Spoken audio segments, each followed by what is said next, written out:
Жақсы, қай суретте сөйлетесің? Екінші суретте. Ал тыңдаймын, мұқият достарымды тыңдаңдар. Шуақты күн тақырыбын алу еді. Ал жақсы. Балалар аулада ойнап отыр. Олармен Оксана бірге ойнап Айдос пен Айгерім бірге ойнап отыр. Олар бірге ойнап отқан кезде үйіне қайта ойнайды.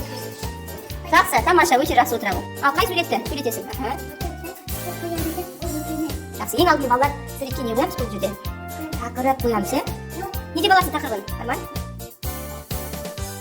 Қандай тақырып табамыз? Қауіпсіздік деген. Қауіпсіздік деген. Ал, жақсы. Ал, тәтесінің аты кім екен? Ангел, тәтесінің аты, інісінің аты кім екен? Арман? Айта ғой. Санжар. Ал, екеуі не істеді айта ғой? Ойыншықтармен ойнады, дауысы қатты шығарамыз. Кене? Қарап қалды, е, сонда?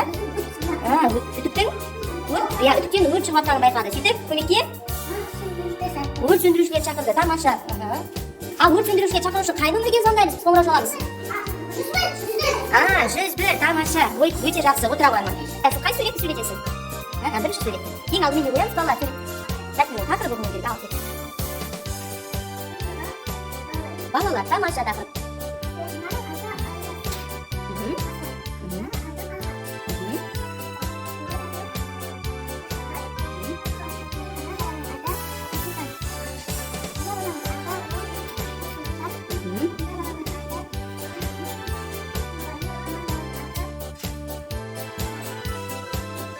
Айбатыр, е? Енді балалар не істеді? Қайда ойнап жатыр? Ойын ойнайтын алаңда балалардың барлығы жиналып ойнады.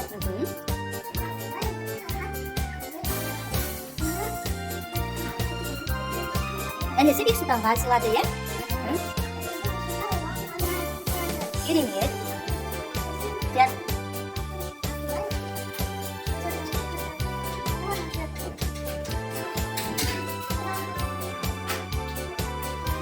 Балалардың бір күні, не болды, қалай өтті?